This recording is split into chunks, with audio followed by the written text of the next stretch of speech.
안녕하세요. 요즘 이직에 이사에 하루하루 바쁘게 살아가고 있는 40대 직장인입니다. 30대까지만 하더라도 누가 봐도 치열하게 살았다고 할 정도로 열심히 일을 했었는데요. 그 노력이 지금 빛을 내는 것 같아 기쁘네요. 주변에서도 그동안 고생했던 것들을 이제야 보상받는다며 누구보다 축하를 해주고 있는데요. 많은 축하를 받다 보니 제 인생에서 정말 유일하게 저의 자존감을 박살냈던 사람들이 생각이 나더라고요.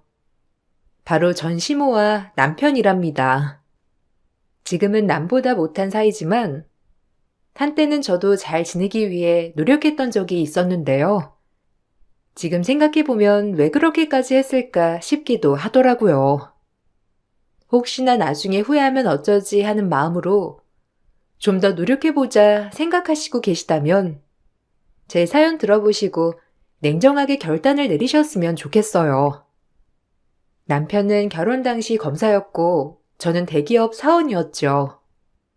우연히 소개로 만나게 되었는데 저와 남편 모두 결혼을 생각하게 되었답니다. 문제는 시댁이었는데 특히 시모가 결혼을 극구 반대했고 첫인사를 갔을 때부터 난리가 아니었어요. 너 지금 여기가 어디라고 오니? 내가 그렇게 네 얼굴 보고 싶지 않다고 말을 했는데 어떻게 뻔뻔하게 여길 와? 하긴 그 정도 뻔뻔해야 급여도 안 맞는 남자랑 결혼하겠다고 고집 부리겠지. 나는 너 며느리로 인정할 생각 없어. 내가 어떻게 우리 아들을 키웠는데? 감히 네가 우리 아들을 넘보니? 고작 회사 따위나 다니면서 검사 남편을 생각해? 절대로 내가 죽어서도 안 되니까 다신 찾아오지 마. 엄마, 한 번만 얘기 좀 들어봐. 솔직히 우리 집에 수인의 집이 사돈이라는 게 얼마나 대단한지 엄마가 몰라서 그래. 엄마, 수인의 집에서 집이며 뭐며 다 해주신다고 하셨어. 우리 집안 사정으로는 집 한 채 하기도 어렵잖아. 나 이번에 결혼 못하면 아마 평생 결혼이라는 건 꿈도 못 꿔. 그리고 수희 아니면 다른 여자랑 결혼할 생각 해본 적도 없고. 엄마가 이번에는 좀 양보해. 아이고, 정남아. 도대체 왜 이러는 거야? 너 한 번도 엄마 말 어긴 적 없었잖아. 저 덜 떨어지는 애를 만나가지고 우리 아들도 다 망치고. 너는 도대체 무슨 염치로 여기까지 찾아와? 그 착한 아들이 엄마 말을 하나도 안 듣겠다고 하는 게 넌 말이나 된다고 생각하니? 이 꼴만 보더라도 내가 너 반대하는 이유를 알겠지? 우리 더 이상 감정 상하지 말고 그만하자. 어머님, 저 정남 씨랑 잘 살게요. 정남 씨도 그렇지만 저 역시 정남 씨와 평생 함께하고 싶어요. 제가 부족하게 보이시겠지만 그래도 앞으로 더 노력하고 노력할게요. 어머님, 너무 저 믿게만 보시지 마시고 지금 당장 결혼 허락해 주시라고 하는 말씀 아니니까 조금이라도 절 한 번만 생각해 주시면 안 될까요? 내가 왜 너를 지켜봐야 하는 거니? 애당초 검사한테 네가 어울린다고 생각한 거야? 우리 집에서 정남이는 얼마나 대단하고 훌륭한 앤지 네가 알아? 너희 집 잘 산다고 해서 내가 뭐 눈 하나 깜빡할 줄 알고? 니네 집 잘 사는 거 아무 소용 없어. 어차피 결혼하고는 남편 피 빨아먹을 텐데 너같이 능력 없는 애랑 어떻게 결혼을 시켜? 죽어도 안 돼. 시모는 끝까지 반대를 했지만 결국에는 아들의 말을 이기지 못하셨죠. 남편은 저와 결혼하는 게 아니라면 검사도 그만두겠다며 나섰고 시모는 백기를 트셨어요. 결혼식 내내 시모의 표정은 좋지 않았지만 결혼하고 나면 그래도 받아주실 거라 생각을 했고 남편 또한 결혼하고 나면 나아질 거라 생각을 했어요. 그렇지만 막상 결혼을 하고 보니 시모의 시집살이는 장난이 아니었습니다. 퇴근 시간이면 시모는 저에게 바로 전화를 해 오셨죠. 오늘 정남이 아침은 뭘 챙겨줬니? 저번에 네가 보낸 사진 보니까 너무 부실해서 안 되겠더라. 아침에는 그래도 든든하게 먹여서 보내야지. 겨우 계란말이에서 먹이는 게 어디 있니? 그리고 반찬은 전날 미리 만들어 놓는 거야? 아무리 그래도 새벽에 일어나서 신선한 재료로 바로 요리해서 먹여야 맛있지. 주부가 그렇게 게을러가지고 어떻게 할 거야? 어머님, 저 매일 새벽에 일어나가지고 밥 새로 하고 있어요. 어머님이 남편 새밥 먹여야 한다고 계속 말씀하셔가지고 저도 신경 써서 하고 있고요. 저도 출근해야 하는데 매일 이렇게 일어나는 건 힘들어요, 어머님. 반찬은 전날 자기 전에 재료만 손질해 두는 거라 아침에 만드는 거나 마찬가지예요. 너무 걱정하지 마세요. 매일 잘 챙겨서 먹이고 있어요.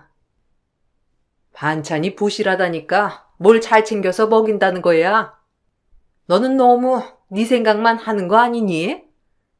너 애초에 결혼할 때 나한테 뭐라고 그랬어? 네가 노력한다고 말한 거 아니었니? 어떻게 결혼하기 전이랑 후랑 이렇게 달라져? 나는 우리 아들 그렇게 키워본 적 한 번도 없어. 늘 부족해도 아들 먹이는 밥은 내가 어떻게든 신선하고 좋은 재료를 썼다고. 엄마만큼은 못하더라도 어느 정도는 해줘야 하는 거 아니니? 좀 더 노력해. 그리고 이제부터는 매일매일 사진 찍어서 보내렴. 어머님, 사진은 좀 제가 그냥 매일 어떻게 먹었는지 통화하면서 알려드릴게요. 사진 찍어서 보내드리는 건 저도 너무 부담이라서요. 어머님 걱정은 충분히 이해하지만 저도 많이 노력하고 있는데 어머님도 조금만 생각해 주시면 안 될까요? 내가 이 정도로 배려해 준 걸로는 모자란다는 거니? 너는 정말 안 되겠구나. 너 그럴 거면 우리 아들이랑 당장 헤어져. 나 우리 아들 이혼하는 거 하나도 무섭지 않거든? 오히려 너보다 훨씬 더 나은 애 데려다 붙여줄 수 있으니까 자신 없으면 당장 헤어지라고. 시모는 하나라도 마음에 드는 게 없으면 바로 저에게 헤어지라며 화를 내셨죠. 그럴 때마다 난감하기도 했지만 남편은 그런 저를 달래며 조금만 더 시간을 두자고 말을 하곤 했습니다. 사실 시모는 평생을 아들만 바라보며 사셨거든요. 남편 아래로 여동생이 셋이나 있었지만 모두 성인이 되고 나서는 거의 교류가 없을 정도로 시모는 아들만 보고선 사셨답니다. 그래서 더 집착을 하는 거라며 남편은 조금만 이해를 해달라고 했죠. 결혼을 하고선 제 개인적인 일은 정말 술술 잘 풀렸는데 하는 일마다 성공적으로 결과를 냈고 그 덕에 승진도 빠르게 됐답니다. 연봉도 전보다 많이 오르게 됐는데 그 소식을 듣고선 시모가 바로 연락을 해 오시더라고요. 정남이한테 들었다. 이번에 승진했다며? 너는 어떻게 남편 잘 만나가지고 그렇게 일이 잘 풀리냐? 우리 정남이가 워낙 주변에 빛이 돼줄 사람이라고는 내가 들었지만 역시나 너도 우리 정남이 덕을 보는구나. 너 이거 다 네가 남편 잘 만나서 그런 거 알지? 항상 남편 위해주고 받들고 살아. 정남이 아니었으면 네가 그렇게 잘 풀렸겠니? 다 정남이 덕이지. 어머님, 축하해 주시려고 전화 주신 거예요? 정말 감사해요. 안 그래도 남편도 너무 기뻐하더라고요. 그동안 제가 밤낮 없이 일하는 거 남편도 알아서 노력한 보람이 있다면서 축하해 주더라고요. 제가 잘 풀리는 거 보니까 이번엔 남편 일도 잘 될 것 같아요. 어머님도 들으셨죠? 남편 이번에 중요한 일 맡아서 하게 된 거. 이거 잘 되면 앞으로 탄탄대로 잘 풀린다고 하더라고요. 우리 정남이야. 무슨 일이든 잘 풀리는 애니까 나는 걱정 하나도 안 해. 넌 하여튼 남편 잘 만나가지고 다행인 줄 알아. 네가 그렇게 잘 풀렸다고 자만하면 안 되는 거고. 다 네 남편 덕이니까 고마워해. 앞으로 더 잘해야 하는 거 알지? 고마운 마음으로 아침마다 밥도 정성스럽게 차리고 남편한테 찡그린 얼굴로 맞이하면 안 되는 거 알지? 내가 너 지켜볼 거야.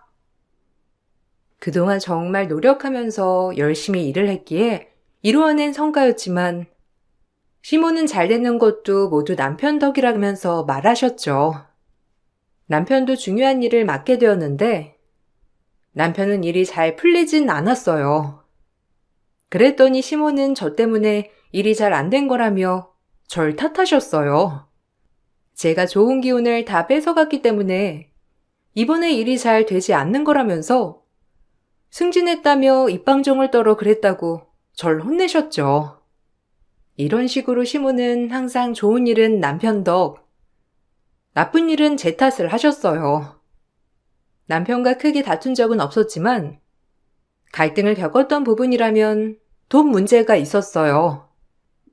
사실 저도 또래에 비해서 승진이 빠른 편이었고 연봉도 높았는데 남편도 검사라 월급이 적은 편은 아니었거든요. 아이도 없어 둘이서 버는 돈으로 충분했지만 늘 항상 빠듯하게 살았어요. 그 이유는 남편이 버는 돈 절반 이상은 시댁이 생활비로 쓰였기 때문이었죠. 결혼 전부터 어느 정도 상의가 된 내용이었지만 어느 날부턴가 100만 원씩 더 이체되고 있더라고요. 여보, 저번 달도 그렇고 이번 달도 그렇고 생활비 입금한 게 100만 원이 적던데 뭐 잘못 입금된 거 아니야? 저번 달에는 당신 여기저기 쓸 곳이 많다고 하는 건 들어서 그러려니 하고 넘어갔었는데 이번 달도 100만 원 적게 들어왔네? 혹시 무슨 일 있어? 당신 이런 적 없었는데 갑자기 확 줄어들어서 들어오니 물어보는 거야. 별 말이 없어가지고 혹시나 잊어버렸나 하고. 아휴, 그냥 좀 썼어.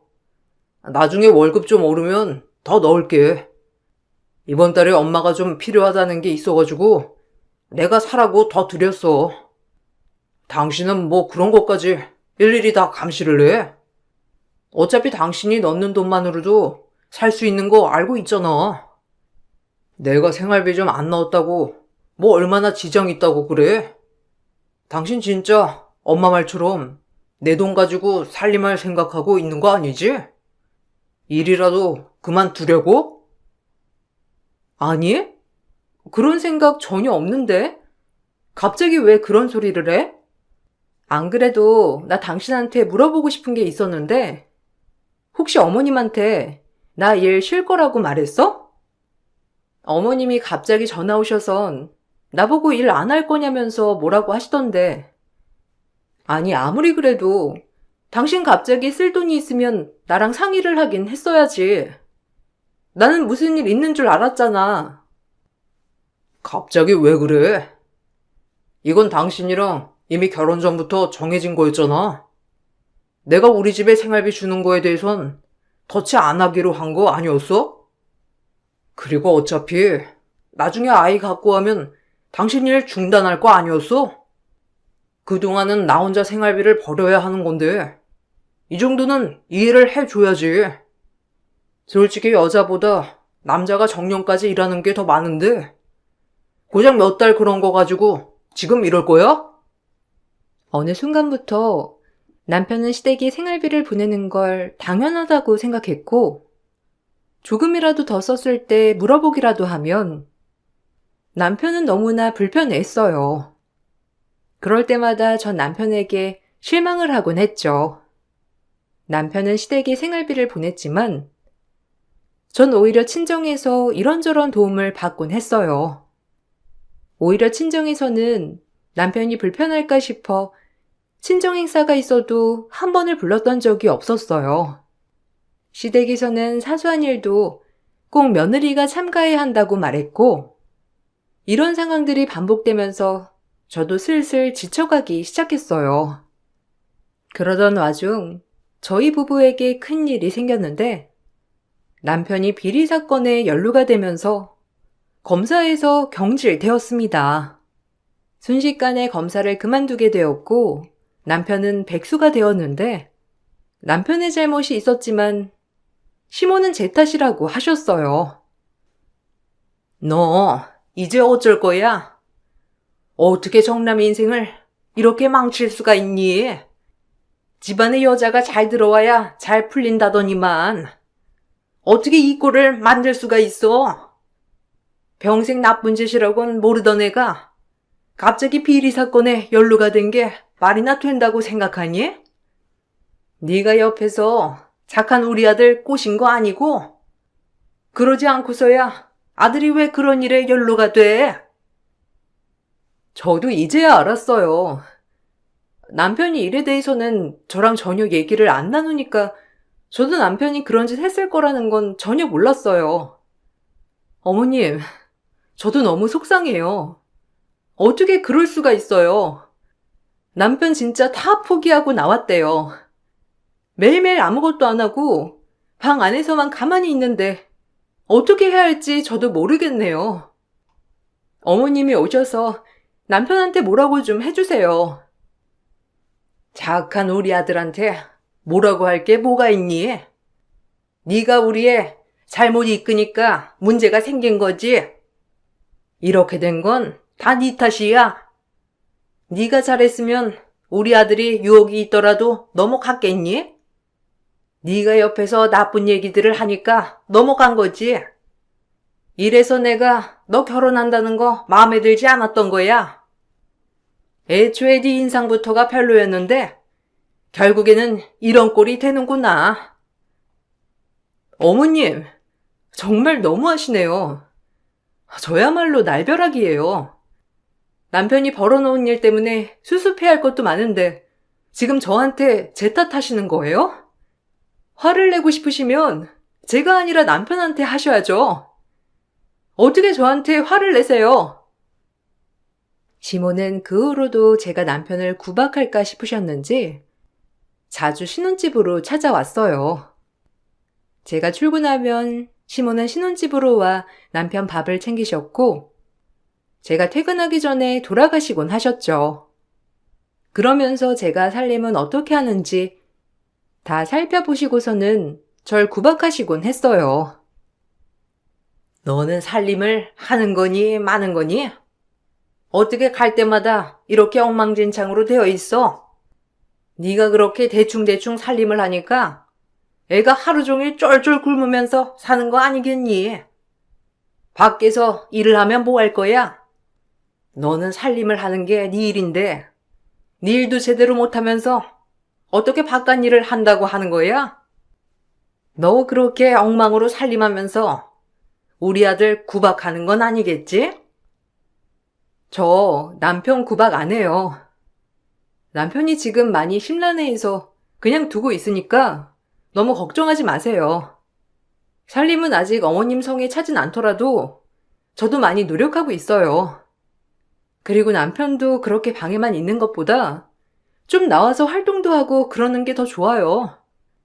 어머님도 계속 밥 챙겨주시려고 오시지 마시고 차라리 시댁으로 와라 하시고 밖에도 같이 나가시고 그러시는 게 좋을 것 같아요. 안 그래도 정신없는 애한테 이리 와라 저리 가라 할 수가 있겠니? 너는 네 남편 불쌍하지도 않아? 그렇게 힘들게 쌓아온 걸 한순간에 무너뜨렸으니 얼마나 상심이 크고 힘들겠어. 그런 애한테 밖에 나가라니 어쩌라느니 그러는 게 어디 있니? 너 절대 우리 아들한테 그러지 마라.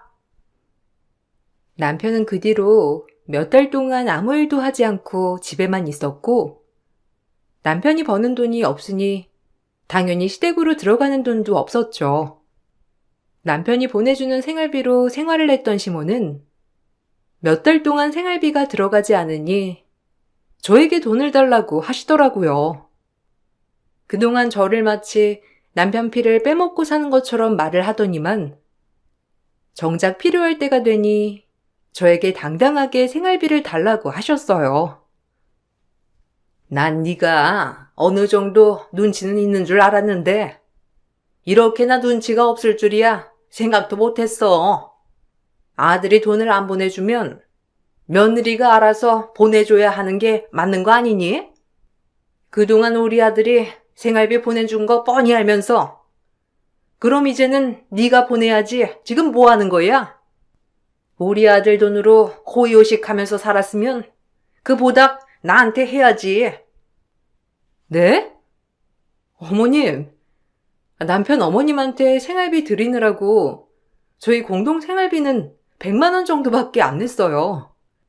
그동안 제가 번 돈으로 생활비 해왔던 거고요. 여기서 그 돈마저 없어지니 저도 지금부터는 좀 더 아껴야 해서 남편이 드린 만큼은 드리기 어려울 것 같아요. 그래도 어머님도 남편한테 받으신 생활비 있으시니까 제가 전부는 아니더라도 조금은 지원해 드릴게요. 뭐? 조금? 예. 너는 그래도 검사 남편 만나가지고 일도 잘 풀리고 연봉도 높아졌다고 한 거 아니었니? 그 덕 본 거 다 우리 아들 때문이잖아. 그러면서 왜 그 보답은 안 하겠다고 하는 거야? 너도 친정에 생활비 드릴 거 아니니? 결혼하기 전에는 나도 부모님이라고 입 바른 말만 잘도 하더니만 결혼하고 나니 말이 이렇게나 달라지니? 전 친정에 드리는 돈 한 푼도 없어요. 지금껏 친정의 명절이라고 드린 용돈도 없고 애초에 부모님께서 받으시지도 않으시겠지만 오히려 저한테 더 챙겨주시면 챙겨주셨지 받으시진 않으셨어요. 항상 제가 남편 피 뽑아먹고 살고 친정에 돈 꿍쳐놓는다고 하셨지만 전 그런 적 없어요. 뭐 그렇다면 다행이지만 어쨌든 네가 우리 잘난 아들 채간 건 사실이잖아. 지금까지 검사 아내로서 누린 것도 있을 테니까 그 보답 이제는 나한테 해야 맞지 않겠니? 그렇게 훌륭한 아들 키워준 보답을 나한테 좀 해보렴. 그래, 내가 너 우리 아들만큼 벌 거라고는 생각 안 해. 그래도 절반 정도는 보내야지. 계좌 보낼 테니까 지금부터는 절반을 보내렴. 시모는 당당하게 저에게 생활비를 요구하셨고 처음엔 저도 시모가 벌이가 없으시니 그러실 수 있겠다 생각을 했지만 그렇다고 시모의 태도를 보고 속 편하게 드리고 싶진 않았어요.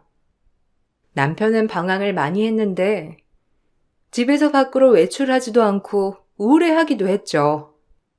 친정에서도 남편의 상황을 어느 정도 알고 있어 걱정을 많이 하셨는데 어느 날 친정 행사가 있던 날 부모님께서 남편을 꼭 데리고 오라고 하셨어요. 김서방, 저번에 낚시하는 거 좋아한다고 했었지? 다음 주에 시간 되면 나랑 근처에 낚시나 하러 가지 않겠어? 안 그래도 내가 김서방이랑 서로 의논할 게 좀 있어서 말이야. 김서방 그동안 일도 항상 열심히 하고 노력하느라 고생 많았네. 우리 딸이 부족한 부분도 있겠지만 잘 봐줘서 고맙고 김서방이 요즘 많이 힘들어하는 것 같아서 내가 그래도 부모로서 도와줄 수 있는 건 없을까 고민을 해봤는데 자네 변호사 사무실 차려보는 건 어떤가? 변호사 사무실이요? 안 그래도 생각을 안 해본 건 아니지만 검사직 내려놓으면서 수습해야 할 것도 있어서 지금 당장 차릴 수 있진 않아서요. 걱정해 주셔서 감사합니다, 장인어른. 얼른 저도 정신 차리고 일어나야죠. 아직은 마음이 제가 잘 잡히지 않은지 생각만 많아졌네요. 그래도 이렇게 장인어른 장모님 같이 뵐 수 있어서 좋네요. 그런가? 나도 자네 얼굴 이렇게 보니 좋네. 그래서 말인데 자네 변호사 사무실 자리가 딱 좋은 곳이 있어서 소개를 좀 해주고 싶었네. 다음 주에 낚시 가면서 한번 천천히 보는 건 어떤가? 구경하는 건 돈이 드는 것도 아니니? 그래도 오랜만에 바깥 공기도 좀 쐬고 나랑 이런저런 얘기도 좀 나누고 그러면서 생각 정리하는 것도 좋을 것 같은데. 자네 힘들고 어려운 건 알지만 자네는 잘하는 사람이니까 잘 이겨낼 수 있을 거야. 자네가 힘든 일이 있으면 언제든지 나한테 편하게 얘기해도 괜찮아. 감사합니다, 장인어른. 그동안 제가 제 일만 신경 쓰느라고 장인어른 장모님도 제대로 못 뵀는데 이렇게 좋지 않은 상황 보여드려 너무 죄송스럽네요. 앞으로 정신 차리고 힘내서 다시 일어서도록 노력할게요. 몇 주 동안 남편은 친정아빠와 낚시도 다니면서 마음 정리를 하더니만 어느 순간 정신을 차리고 변호사 사무실을 열게 되었어요. 처음에는 홍보도 잘 못했고 심지어 남편은 검사였다는 체면 때문에 자존심을 부리기도 했죠. 그렇지만 시간이 지나면서 친정아빠의 도움으로 소개도 많이 받게 되었고 좋은 일들도 많이 연결해 주셔서 차츰 상황이 나아지게 되었어요. 남편이 힘들어할 때면 아빠는 곁에서 많이 조언을 해주셨고 실질적으로도 도움도 많이 주시는 듯 했어요. 전 그런 친정아빠에게 감사함을 느꼈고 상황이 많이 나아지고 난 후 남편에게 조금이라도 보답을 하는 건 어떠냐 말을 꺼내게 되었어요. 여보, 우리 지금 상황 많이 좋아졌잖아. 그래서 말인데 아빠 이번에 여행 가고 싶으시다는데 우리가 보내드리는 건 어때? 그동안 아빠도 바쁘셔가지고 길게 여행은 못 갔다 오셨다는데 엄마랑 같이 짧게라도 같이 가고 싶으신가 봐. 그냥 다른 건 아니더라도 비행기 표만이라도 해드리면 어떤가 싶어서. 당신도 아빠 도움 많이 받았잖아. 지금 무슨 소리야? 장인어른이 무슨 얼마나 도움을 주셨다고? 장인어른이 그래도 조언도 많이 해주시고 그런 건 있으시긴 하지만 솔직히 그것만으로 이렇게 된 건 아니지. 내가 검사 출신 변호사니까 일이 이렇게 잘 풀리는 거지. 어떻게 장인어른 때문에 이렇게 된 거겠어? 그리고 비행기 표가 한두 푼이야? 지금 내가 잘 풀렸다고 바로 내 돈 쓰려고 하는 거야? 뭐? 당신 어떻게 말을 그런 식으로 해? 아니 나는 당신이 우리 아빠한테 도움 받은 것도 있고 하니까 그걸로 좀 보답을 하자고 그러는 거지. 그리고 당신 저번 달부터 시댁에는 다시 생활비 보내드리던데 내가 매달 우리 집 챙겨주자고 하는 것도 아니고 비행기표 이번에만 해드리자고 하는 거잖아. 근데 그것도 안 되는 거야? 당신 좀 너무한 거 아니야? 아, 알았어. 내가 알아서 잘 챙기지 안 챙기겠어? 우리가 아무리 안정을 찾았다지만 조금 시간은 더 둬야지. 그리고 엄마는 일을 하시는 게 아니잖아. 장모님이랑 장인어른은 다 일하시고 생활하시는데 지장이 없으시니까 일단 급한 엄마 챙겨드리는 거지. 아무튼 내가 알아서 장인어른은 챙길 테니 너무 걱정하지 마. 그렇게 도움을 받을 때는 언제고 언제 그랬냐는 듯 모르는 척하는 남편을 보니 어처구니가 없었어요. 더 어처구니가 없었던 건 시모의 태도였습니다. 시모는 다시 남편이 잘 되기 시작하니 저를 경계하셨고 심지어 남편의 수입을 직접 관리하시기 시작하셨어요. 일은 점점 더 잘 풀려 TV에도 나오게 되었는데 그러면서 소문을 듣고 찾아오는 사람들도 많아지게 되었죠.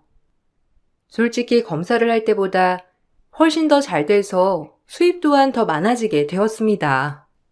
그렇게 좋은 일들만 있을 거라 생각했던 것도 잠시 수익이 증가하니 남편은 가정이 소홀해졌고 시모는 갑자기 날 찾아와 이혼을 종용하셨죠.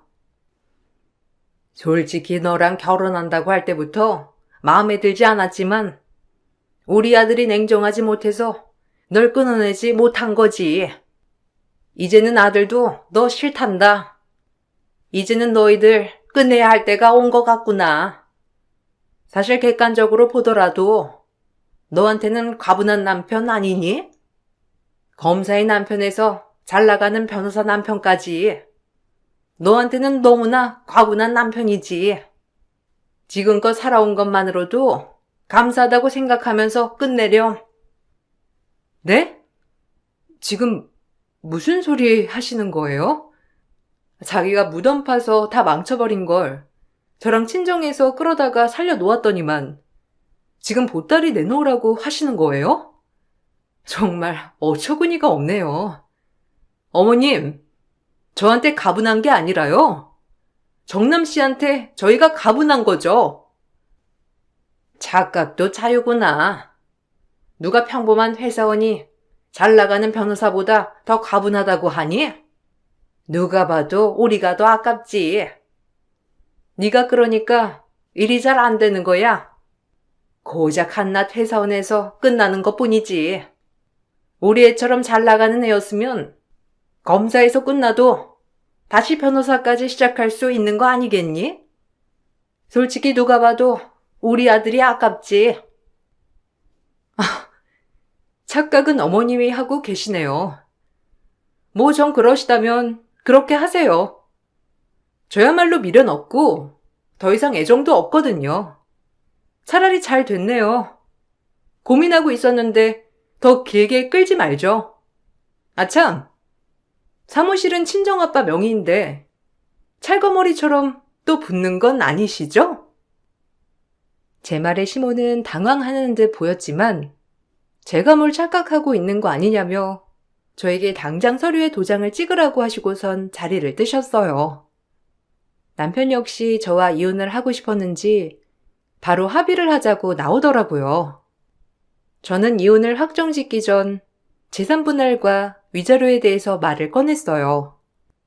남편은 무슨 재산분할이며 위자료냐고 펄쩍 뛰었지만 남편이 쓰고 있는 사무실은 친정아빠 명의 건물에 무상으로 쓰고 있었고 거기다가 그동안의 부당대우에 대해서도 증거를 가지고 있어 남편에게 유책 사유를 물을 수 있었어요.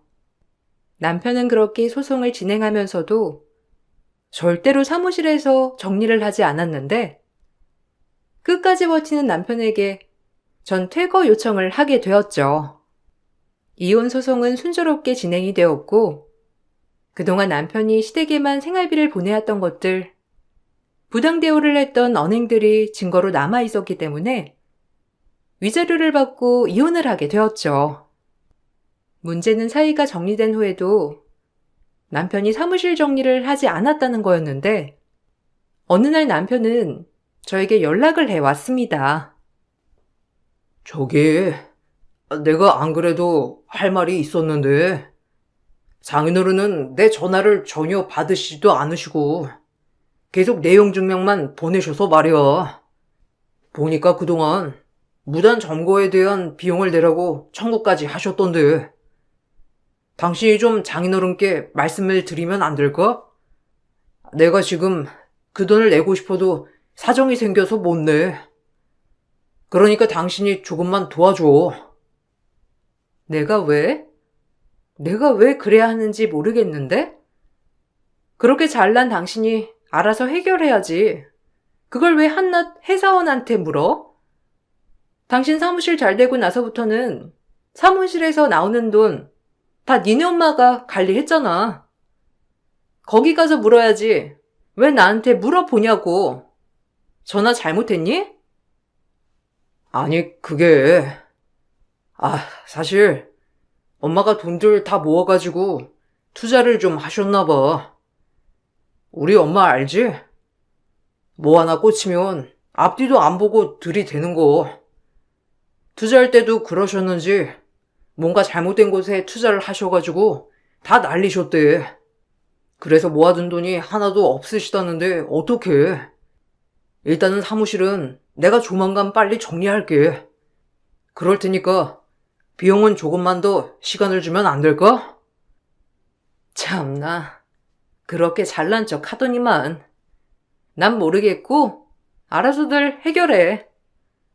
내가 왜 시간을 더 줘야 하는지도 모르겠고, 그렇게 잘나신 분들이 우리보다 훨씬 가분한 사람이라던 분들이 도대체 뭐가 아쉬워서 나한테 이런 소리 하는지 이해가 안 되네. 더 이상 시간 줄 생각 없고, 안 되면 법대로 할 거니까 그렇게 똑똑하신 분들이니 법대로 하시던지.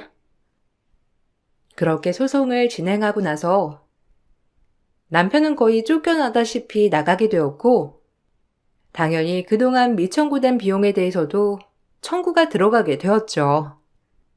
남편은 다음에 변호사 사무실을 작게 열었지만, 솔직히 그동안 잘 되던 것도 거의 친정아빠의 힘이 컸기 때문에 다시 사무실을 열어도 잘 되진 못했어요.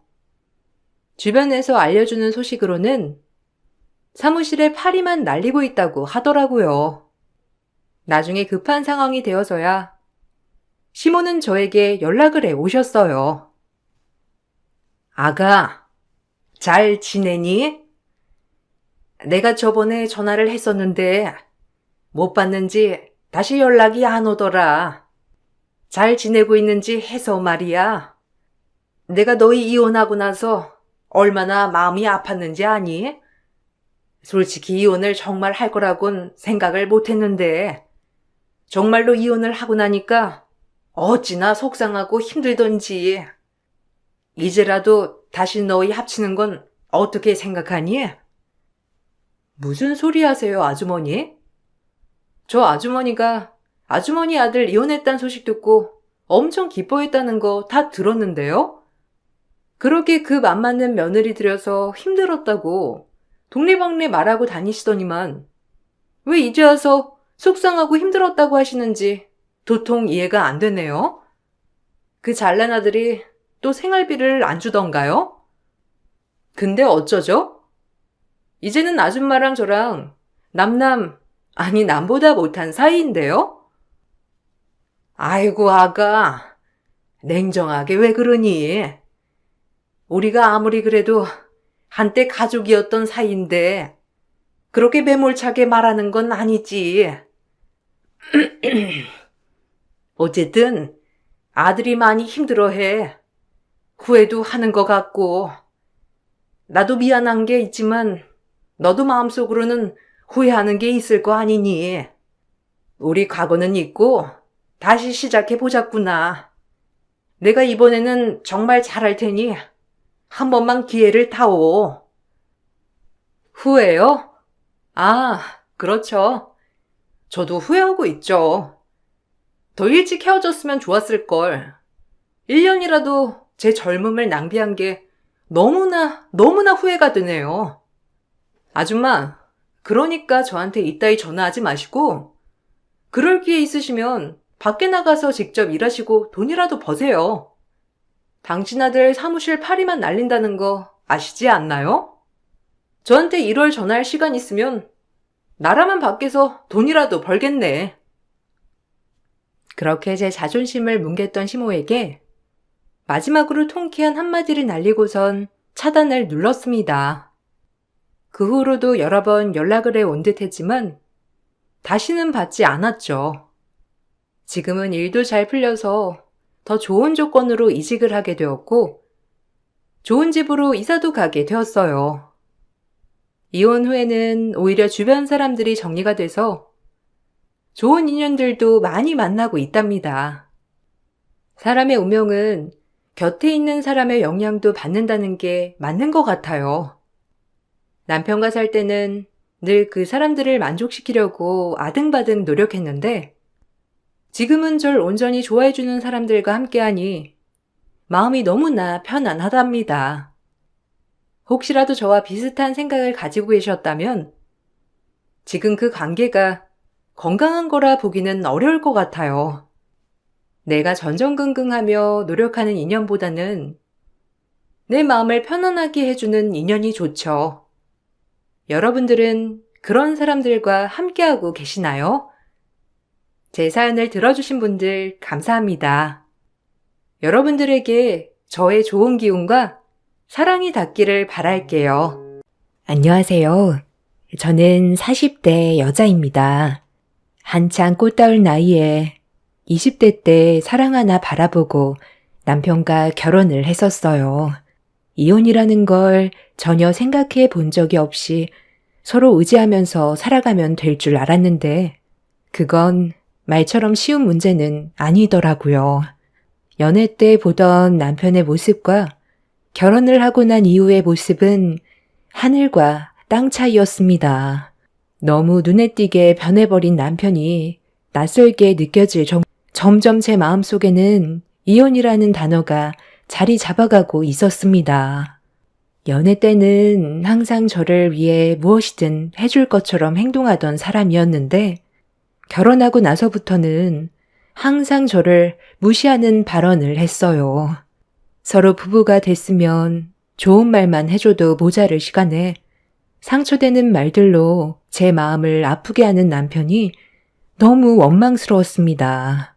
더 큰 문제는 대학생이었던 제 학업에 지장이 생길 정도로 스트레스를 많이 받았어요.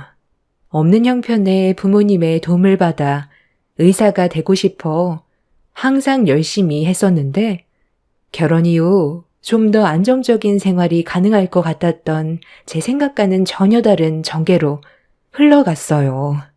남편은 저를 심적으로 편안하게 해주지 않았고 항상 부정적인 시선으로 저를 바라봤어요. 제가 하는 모든 행동들을 걸고 넘어졌죠. 저는 이런 생활들이 너무 답답해서 진지하게 대화를 이어나갔고 남편이 저에게 가지고 있는 불만들이 무엇인지 속마음을 꺼낼 수 있게 최대한 분위기를 만들어 나가면서 남편이 무슨 생각을 가지고 있는지 충분히 알 수는 있었지만 너무 큰 충격과 실망에 결국 눈물까지 쏟게 되었습니다. 남들 다 합격하는데 너 혼자만 전문의 시험 떨어졌으면 이미 끝난 거 아니야? 그 머리로 어떻게 의사를 하겠다는 거야? 솔직하게 얘기해봐. 너 학교에서 놀고 먹기만 했지? 남들과 똑같은 시간 써가면서 학교 생활 했을 텐데 도대체 왜 너만 떨어진 이유가 뭐야? 또 이 핑계 저 핑계 되겠지. 나 때문이라고 얘기하게? 내가 시험을 망치게 했다는 말로 자기 합리화시키려는 거 아니야? 꼭 머리 나쁜 사람들이 남 탓을 하지. 실력 좋은 사람들은 아무리 안 좋은 상황이 닥치더라도 중요한 순간만큼은 집중해서 어려운 상황을 헤쳐나가는데 너는 처음부터 머리에 든 게 없었으니 시험에서 떨어진 거겠지. 1년 뒤에나 다시 시험 볼 수 있다며? 그때까지 어울리지도 않는 의사가 되겠다고 매달리고 있게? 그냥 내가 아는 사업 도와주는 게 현실적으로 서로에게 좋지 않을까? 그 머리로 그만 때려치우지 그래. 장인 장모님도 당신한테 얼마나 많은 실망을 했겠소. 당신은 의사 만들어서 인생 좀 바꿔보겠다고 지금까지 모든 걸 투자했을 텐데 시험에 탈락했다는 말을 들었을 때 하늘이 무너져 내리는 것 같은 느낌이 들었을걸?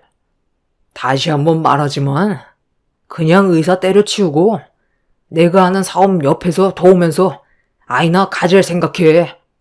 우리 집안 남부럽지 않을 만큼 가지고 있는 게 많은데 굳이 의사가 돼야겠어? 엄마도 당신 시험 떨어졌다는 말 듣자마자 뭐라고 하셨는지 알아? 그냥 아들 손자 하나만 낳아달라 하더라. 우리 엄마가 원하는 건 의사보다 손주 보는 걸 더 급하게 생각하셔. 그러니까 당신도 이제 그만 마음 접고 가정에나 충실해. 남편은 이미 한 번 떨어진 시험, 다음에도 또 떨어질 게 뻔하다면서 시간 낭비하지 말라며 의욕을 상실하게 만들었어요. 남편의 말을 듣고 있던 저 또한 그동안 쌓였던 불만들에 대해 얘기하고 싶었지만 의사시험에 떨어진 저는 그냥 방으로 들어가 버렸어요. 시험에 떨어진 것 자체가 저에게 너무 큰 충격이었고 부모님께 많은 실망을 안겨드린 것 같아 정신적으로 너무 힘든 순간들이었어요. 다시 제 시험을 보기 위해서는 그만큼 시간도 많이 필요했고 자신감이 떨어진 만큼 다음번엔 잘할 수 있을지 그것 또한 확실하지 않아 고민이 많았었는데 엄마는 저에게 기회는 또 있을 거라며 위로의 문자를 보내주셨습니다. 그래도 의사가 되기 위해 힘들게 달려온 시간들이 있는데 시험 한번 떨어졌다고 좌절하기보단 좀 더 철저하게 준비를 하기로 결정을 하게 되었습니다. 그래서 다음날 남편한테 다시 얘기했어요. 그동안의 시간들이 아까워서라도 시험을 또 봐야 할 것 같다고 최대한 좋게 대화로 풀어나갔습니다.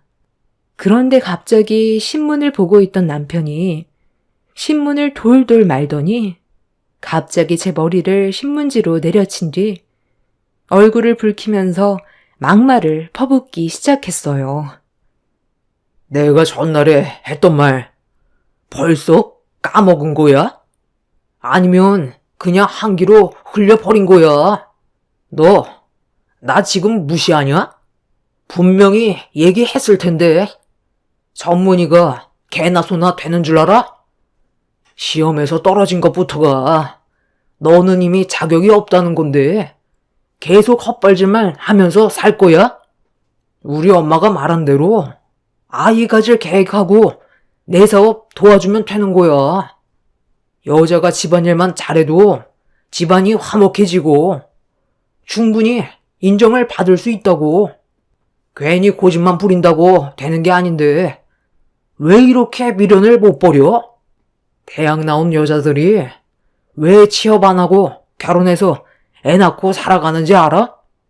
그만큼 여자가 사회생활 하기에는 이 세상에서 바라보는 시선이 평등하지가 않아서야. 당신이 아무리 발버둥 쳐도 밖에 내던져지면 우물한 개구리밖에 안 되는 거라고. 사업 도와주는 게 싫으면 그냥 내가 벌어오는 돈 쓰면서 앞으로 태어날 아이랑 잘 살면 그게 성공한 인생인 거야. 내 말 무슨 뜻인지 이해했지? 우리 엄마가 오늘 산부인과에서 검사 한번 받아보자고 했으니까 이따가 당신한테 연락 가면 그때 약속 잡아. 당신한테 나는 그냥 아이 낳고 집안일이나 하는 주부로 살면 만족하는 거야? 세상이 아무리 살기 힘들더라도 나 또한 꿈이 있어. 어제 너무 충격받아서 얘기를 안 했지만 나 그동안 당신한테 쌓인 게 너무 많아서 스트레스를 많이 받고 있었어. 그러다 보니 시험 준비에 온 정신을 쏟을 수 없었고 당신이 나한테 항상 부정적인 시선으로만 바라봐서 자신감 또한 낮아졌었다고. 내 옆에서 응원해주고 심적으로 편안하게 만들어줬다면 시험에 합격했을지도 몰라. 내가 떨어지게 된 건 전부 당신 때문이야. 당신은 나 사랑해서 결혼한 거 아니야? 좋은 말 해주는 게 그렇게 힘들어? 나는 뭐 이런 삶을 살고 싶어서 이러고 있겠어? 나는 아직까지 아이 가질 생각 없고 다음 시험 준비할 거야. 이번에는 철저하게 계획해서 꼭 합격할 거니까 시험 보는 날까지 나한테 상처 주지 마. 그리고 당신이 뭔데 신문지로 내 머리를 내려쳐? 당신도 한번 똑같이 당해봐. 이게 얼마나 기분 나쁜지 알아? 당신이 하는 그 사업도 아버님 밑에서 배운 거잖아. 태어날 때부터 금수저였던 당신이랑 나는 바라보는 시선부터가 다르다고. 내가 의사가 돼야 우리 집안이 살아갈 수 있는 거고 앞으로의 삶이 변화될 수 있기 때문에 나는 꼭 의사가 되어야 한다고. 그러니까 내 앞에서 쓸데없는 말 하지 말고 각자 위치에만 집중하자. 내가 뭐라던 더 이상 신경 쓰지 마. 남편은 어이가 없다는 듯 저를 바라보고 있었어요.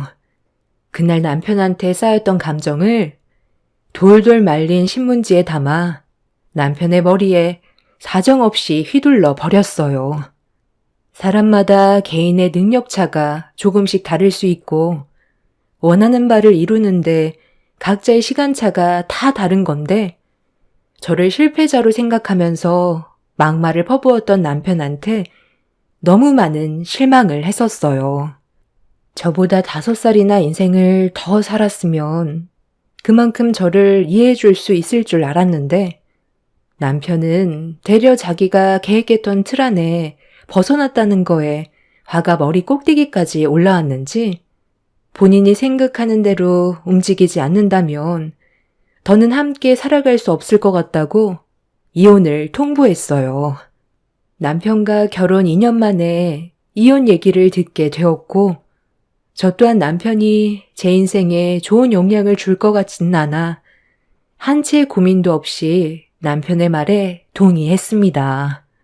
자기가 먼저 이혼 얘기를 꺼내면 원하는 방향대로 이끌어갈 수 있을 거라 생각했는지 제가 바로 이혼하자는 말에 고민도 하지 않자 당황한 얼굴로 바라보고 있었습니다. 그리곤 그 자리에서 누군가에게 전화를 걸었어요. 수화기에서 들려오는 목소리를 듣자마자 시모라는 걸 단번에 알 수 있었고 남편은 어제부터 다음날까지 있었던 일들에 대해 전부 다 설명하면서 이혼 얘기까지 나왔다고 하자 시모가 저희 집으로 직접 오겠다는 말을 했어요. 남편은 시모를 기다리는 동안 저에 대한 불만을 쉬지 않고 쏟아내었고 저 또한 목소리가 점점 높아졌습니다. 서로가 무엇 때문에 결혼을 했는지 더 이상 이유를 찾지 못했어요. 서로에게 상처만 주려고 결혼한 것 같은 느낌만 가득 들었고 시모는 오래 걸리지 않아 도착했는지 급하게 초인종을 누르며 문을 두드렸습니다. 남편이 문을 열어드리자 시모는 급하게 들어와 저를 꼭 잡아먹기라도 할 것 같은 표정으로 노려보시면서 삿대질로 시작해 제가 아이를 가지지 않겠다는 거에 분노했어요. 네가 아이를 가질 생각이 없다면 도대체 나는 손주를 언제 볼 수 있다는 거야? 계속 너 멋대로 할 거야? 처음 너를 내 아들과 결혼을 시켰던 이유는 그래도 의사가 되려고 열심히 준비하는 모습에 의사 며느리 볼 수 있을 것 같아 허락을 한 거였는데 시험에서 떨어졌다는 말을 들었을 때 얼마나 실망을 많이 했는지 알아? 어차피 며느리로 받아들인 거 네가 의사가 되지 않아도 손주들만 낳아주면 나는 그걸로 만족하면서 살아갈 수 있을 것 같아. 내 아들을 통해서 전달해 준 건데 또 시험 준비를 하겠다고? 그럼 나는 도대체 언제 손주를 볼 수 있는 거니? 내년에 네가 합격할 수 있다는 보장이 어디 있어?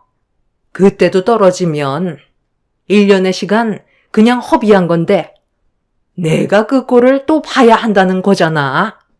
사람 인생 어떻게 될지 아무도 모르는데 손주만 목발지게 기다리고 있다가 결국 한 번도 안아볼 수 없이 내 몸에 문제가 생겨서 먼저 세상 떠나면 편히 눈을 감을 수 있을 것 같아?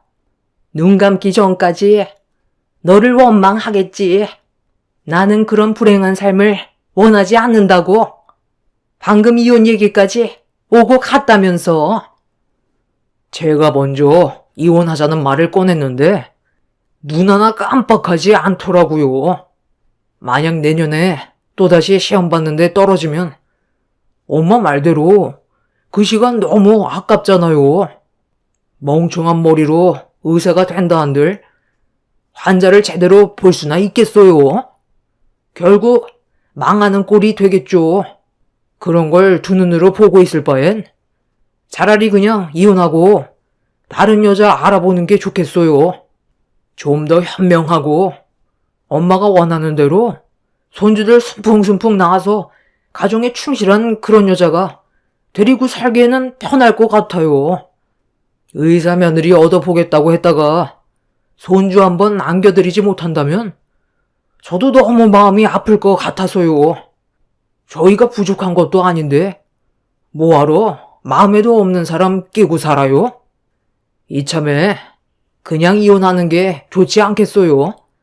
시간이 흐를수록 저희만 피해보는 거잖아요. 당신처럼 이기적인 성격을 가진 사람 처음 봤고, 더는 대화 자체가 통하지 않을 것 같으니까 그만 끝내자고. 이혼하고 각자 인생 살면 되는 거야. 어차피 애도 없는데 어려운 결정도 아니잖아? 그러니까 어머님도 이 사람처럼 저한테는 기회조차 줄 생각이 없다는 거네요. 당신은 그동안 살면서 단 한 번도 실수한 적 없이 살아왔어? 어머님도 마찬가지예요. 완벽한 삶 살아간 것처럼 말씀하시는데 어머님 인생에 오점 하나 없을 것 같아요? 얼마 전에 어머님 운전 좀 해보겠다며 필기시험 봤는데 어떻게 됐어요? 결국 5번이나 떨어지고 포기했잖아요. 아버님이랑 같이 차 타고 싶지 않다며 운전면허 따서 본인이 운전하고 다니는 게 속 편할 것 같다더니 필기시험에 계속 떨어진 이후 자존감 하락으로 한동안 우울증까지 왔었잖아요. 그때 제가 어머님한테 안 좋은 말 한 적 있었어요? 다음번 시험은 꼭 합격할 거라면서 좋은 말을 아끼지 않았었는데 어머님은 어떻게 저에게 2번의 기회는 주지 않으려는 거예요? 저 그동안 정말 상처 많이 받았어요. 저 사람이 맨날 저에게 뭐라고 하는 줄 아세요? 핏줄이 좋은 집안도 아닌데 의사가 될 수 있을 것 같냐고 멍청한 머리로 절대 시험에 합격하지 못할 거라며 부정적인 말들만 늘어놓았다고요. 저 이 사람의 아내이자 어머님 며느리로 들어왔어요. 이혼하기 전까진 한 가족이나 다름없다고요. 그럼 서로 믿어주고 좋은 말 해줘야 되는 게 맞는 거잖아요. 시모와 남편을 상대로 제가 가진 불만들을 전부 다 털어놓았고 이혼하겠다는 말에 이렇게 무시당하면서 살 바엔 하루라도 빨리 각자 갈 길 가는 게 현명할 것 같아 고민하지 않고 이혼을 결정했어요. 그렇게 지긋지긋했던 시댁 집안과의 연을 끊어내 버렸고 저는 남편과 이혼을 하게 되었습니다. 남편은 헤어지는 날에도 자기와 이혼한 걸 나중에 땅을 치며 후회할 거라고 저는 절대로 성공한 삶을 살아갈 수 없을 거라며 막말을 퍼부었습니다. 그렇게 남편과 이혼을 하게 된 이후 2번 다시 얼굴 볼 일은 없었어요. 그렇게 저는 제가 원하는 바를 이루기 위해 예전보다 더 많은 시간을 쏟아 부었고 그렇게 노력한 결과 전문의 시험에 합격할 수 있게 되었습니다. 만약 남편과 이혼을 하지 않고 시험을 준비했었다면 저는 또 탈락을 했을지도 모르지만 이혼을 하고 나서 심적으로 안정을 되찾게 됐는지 시험을 보는데 전혀 떨리지도 않았었어요. 시험이 끝났을 때도 또다시 떨어질 것 같은 불안함보단 합격할 수 있다는 확신이 들었습니다. 그렇게 저희 가족이 간절히 원하던 의사의 꿈을 이룰 수 있게 되었고 정신없이 살다 보니 어느새 제 나이는 40이 넘어가 버렸어요. 부모님은 좋은 남자와 결혼하길 원하셨지만 제가 40이 넘어가는 동안 남자를 만나지 않았던 건 과거에 겪었던 아픔들이 결혼 생활이라는 거에 질려버려서 저 혼자 사는 게 스트레스 안 받고 훨씬 더 행복한 삶을 살 수 있다는 걸 많이 느끼게 되었던 터라 결혼이라는 단어는 제 머릿속에서 떠난 지 오래였어요. 그리고 제 직업 특성상 누군가를 만나 좋은 관계를 유지할 수 있을 정도로 한가하지 않았어요. 저에게 도움을 받으러 오시는 분들 대부분이 지푸라기라도 잡는 심정으로 오시는 분들이고 정말 위급한 환자들만 받기 때문에 수술도 많이 밀려 있어서 남자와 연애하는 그런 시간은 아예 꿈도 꿀 수가 없었죠.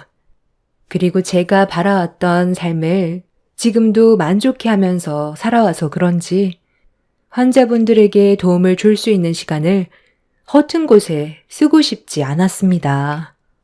그렇게 정신없이 바쁜 삶을 살아오고 있었는데 어느 날 수술이 한 차례 끝이 나고 집에 가려고 환복을 한 다음 지친 몸을 이끌며 집으로 돌아가려는데 누군가 저를 급하게 불렀어요.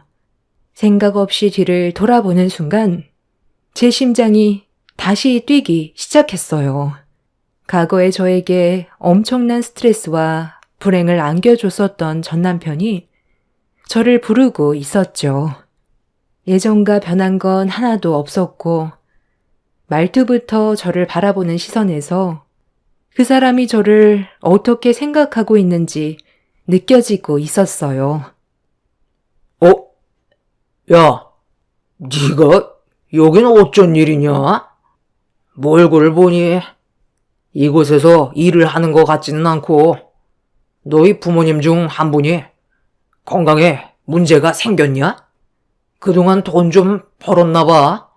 여기 특실 비용이 얼마짜린데 여기에서 얼쩡거리고 있는 거 보면 건강상 문제가 심각한 건데 누가 어떻게 된 건데? 꼴을 보니 너는 결국 의사가 되지 못했나 보네. 보통 의사면 의사 가운을 입고 있었을 텐데 지금 너는 누가 봐도 밖에서 힘들게 일하고 병원에 온 사람 같잖아. 나는 그대로인데 너는 정말 많이 변했다. 그래서 하고 싶은 말이 뭔데? 몇십 년 만에 얼굴 봤으면 간단하게 인사 정도만 하던지 아니면 모른 척하면 되지. 굳이 불러세워서 막말을 할 필요는 없잖아. 내가 너한테 좋은 감정이 남아있지 않은데 어떻게 좋은 말을 해줄 수가 있겠소? 거 봐. 그때 분명 얘기했지? 너는 절대 성공한 인생을 살아갈 수 없다고. 인생은 원래 정해져 있는 거야. 밑바닥에 있는 사람이 아무리 기어 올라봤자 그 삶이 크게 변하진 않거든. 사람은 겉모습만 보고 판단하면 안 된다고 하지만 너는 딱 봐도 성공한 인생은 아닌 것 같네. 여기 특실도 대출 받아서 들어온 거지? 부모 잘못 만나 병원 치료비도 만만치 않겠소. 내가 지금 몸에 문제가 좀 생겨서 수술 받으려고 왔지만 큰돈 들어가면서 여기 온 이유가 있거든. 내 머릿속에 자라고 있는 종양을 최대한 안전하게 제거해 줄 수 있는 의사가 여기에 있다더라. 내일 상담받기 전에 입원 절차 밟았는데 여기 예약이 얼마나 많은지 2달이나 걸렸다. 다른 병원에선 수술을 거부하는 내 머릿속에서 자라고 있는 종양을 여기 의사는 분명 제거해 줄 거고 나는 또 성공한 내 인생을 개척해 나가겠지. 너처럼 구질구질한 인생과는 비교도 안 될 정도로 나는 성공했고 내 자식들만 벌써 셋이야. 너는 아직 결혼도 못했지? 딱 봐도 그래 보인다. 겉모습이 여자 같아야 팔이라도 꼬이지. 인생 끝난 것처럼 그러고 다니면 오던 파리도 도망가겠다. 전 남편의 말을 더는 듣고 싶지 않았어요. 본인의 몸 상태가 좋지 않다는 걸 알면서도 그 성격은 전혀 바뀌지 않았습니다. 자기 자랑만 늘어놓고 사람의 겉모습만 보고 불행한 삶을 살고 있는 것 같다고 판단한 전 남편이 너무 한심해 보였어요. 그날은 제가 상당히 힘든 수술을 했던 터라 피곤해서 대화조차 섞고 싶지 않아 그냥 집으로 돌아왔어요. 곧 저와 전 남편과의 위치가 바뀔 거라는 걸 전혀 알지 못하는 그놈이 어떤 반응을 보이게 될지 너무 궁금했었습니다. 그렇게 다음날 다시 병원으로 출근을 했고 의사 가운을 걸친 뒤 수술을 받기 위해 2달이나 기다렸다는 전 남편이 어떤 상태인지 상담을 받기 위해 기다렸어요. 그리고 잠시 뒤 첫 환자로 상담을 받으러 들어온 전 남편과 시모가 문을 열고 들어왔습니다. 제가 의사 가운을 걸치고 있는 모습을 마주하게 된 전 남편은 전혀 상상조차 하지 못했던 상황을 마주했는지 눈동자가 심하게 흔들렸고 전시모 또한 의사가 된 저를 보며 입을 다물지 못하고 있었어요. 아니, 네가 어떻게 이 자리에 있는 거냐? 아니, 그럼 뇌종양 수술로 유명하다던 의사가 너였다는 거야? 나는 남자 의사인 줄 알았는데 네가 뇌수술 전문이라고? 네, 잘 알고 오신 것 같은데 뭐가 문제죠? 제가 의사가 된 게 문제인 건가요? 아니면 뇌종양 수술 전문의인 게 잘못인 거예요? 제가 오늘 저 사람 집도이예요. 뭐라고? 너 어제 왜 나한테 얘기 안 했어? 나 가지고 노니까 기분 좋았냐? 의사가 됐다면 말 한마디 해줄 수 있는 거 아니야? 올해 시험은 합격했나 보네. 너까지 게 뇌종양 전문의로 손에 꼽힌다고? 웃기고 자빠졌네. 네가 담당 의사인 줄 알았다면 나는 절대 이 병원에 오지 않았을 거야. 내 2달의 시간 당장 보상해. 지금 뭔가 착각하고 있는 것 같은데 네가 나한테 빌어야 되는 거 아니야? 당신 앞에 앉아있는 사람은 예전에 알던 내가 아니야. 의사로서 당신의 몸 상태를 확인해 보려고 이 자리에 앉아 있는 거라고. 다른 병원에서 전부 수술을 거부해서 결국 여기까지 오게 된 거라며? 얼마나 심각하길래 다른 병원에서 다들 수술을 거부했을까? 잘못 건드리면 세상을 떠나게 될지도 모를 정도로 심각한 상태인 것 같은데 지금처럼 열 올리는 거 몸에 정말 안 좋아.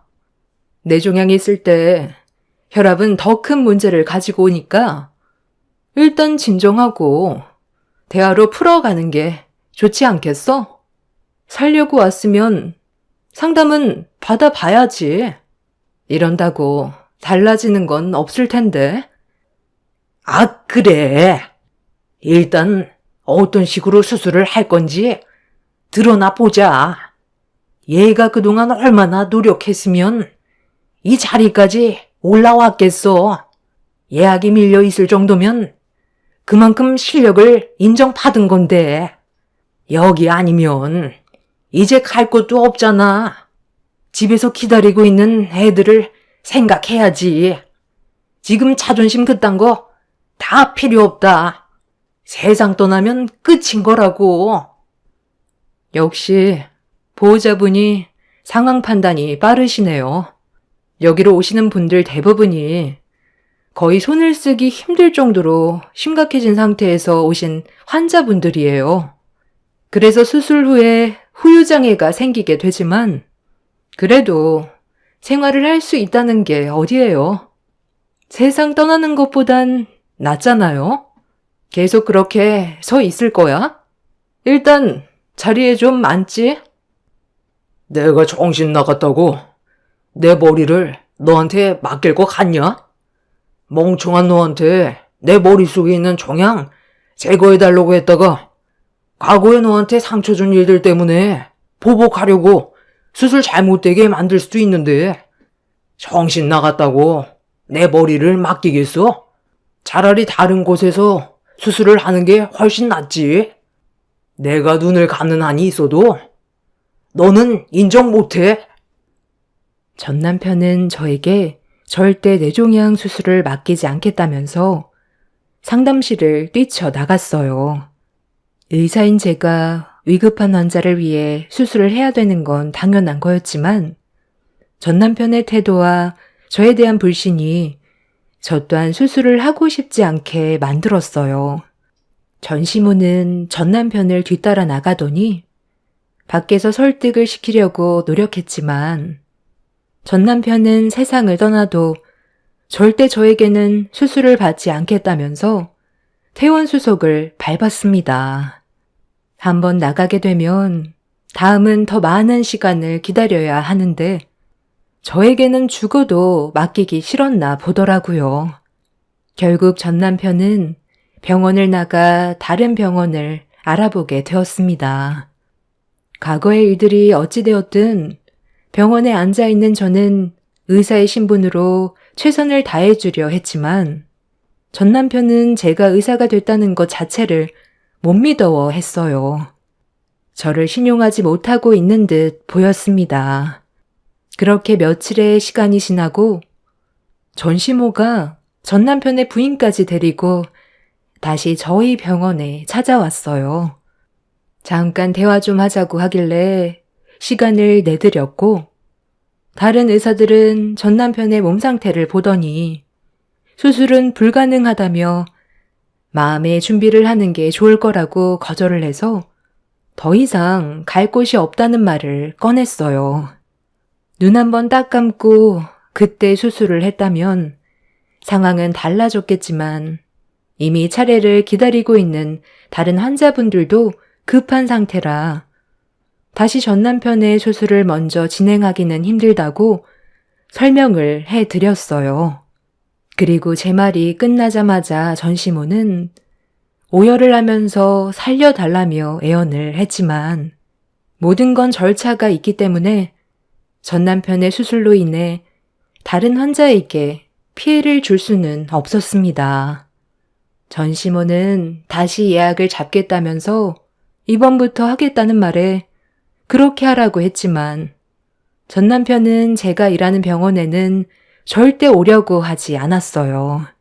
결국 자신의 고집 때문에 위급한 상태에서도 제대로 된 조치를 받지 못해 쓰러지게 되었고 저희 병원이 아닌 다른 병원에서 급하게 수술을 진행하게 되었지만 아직까지 깨어나지 못하고 있습니다. 담당 의사의 말로는 아마 깨어나기 힘들 것 같다고 하네요. 이미 쓰러졌을 때 머리에 충격을 1차적으로 받았는데 그때 머릿속에서 자리 잡고 있던 뇌종양이 뇌에 충격을 가했는지 회복은 불가능할 것 같다고 합니다. 잘 나간다고 저를 무시했던 사람이 지금은 아무것도 하지 못하고 누워만 있는 신세가 되었네요. 이래서 사람은 인생을 살 때 길을 잘 만들어놔야 하는 것 같아요. 본인이 어떤 일을 겪게 될지 아무도 모르니까요. 안타깝기는 하지만 어쩌겠어요. 이게 본인의 업보인걸요. 제 사연을 들어주신 여러분들께선 인생의 길을 잘 만들어 가시길 바랍니다. 감사합니다. 안녕하세요. 저는 30대 중반 여자입니다. 좋은 사람을 만나 오랜 세월 함께 산다는 것 또한 축복인 것 같습니다. 제 삶은 한번 실패하게 되었지만 앞으로 남은 인생은 꽃이 피었으면 좋겠어요. 저는 어려운 가정 환경에서 살아왔었는데요. 초등학교 때 엄마가 사고로 세상을 떠나시고 장시간 집을 비우셔야 하는 문제 때문에 트럭 운전을 하시는 아빠를 따라다니면서 살아오다가 같이 일을 하시던 동료분의 가족에게 도움을 받아 학교 생활도 다시 하게 되었지만 짧으면 일주일, 길면 한 달 동안 아빠의 얼굴을 못 보면서 지내왔었어요. 그런 어려운 환경 속에서 먼저 세상을 떠난 엄마가 보고 싶어 거의 매일 저녁 눈물을 쏟아내며 살았었습니다. 그렇게 하루하루 버티다 보니 어느새 중학생이 되었고 고등학교를 지나 성인의 나이가 된 다음 세상 밖으로 나와 독립을 하게 되었죠. 정말 외롭고 힘든 날들을 이겨낸 뒤에 찾아온 또 다른 삶은 저에게 많은 걸 주는 게 아닌 많은 걸 잃게 만드는 또 다른 길이었어요.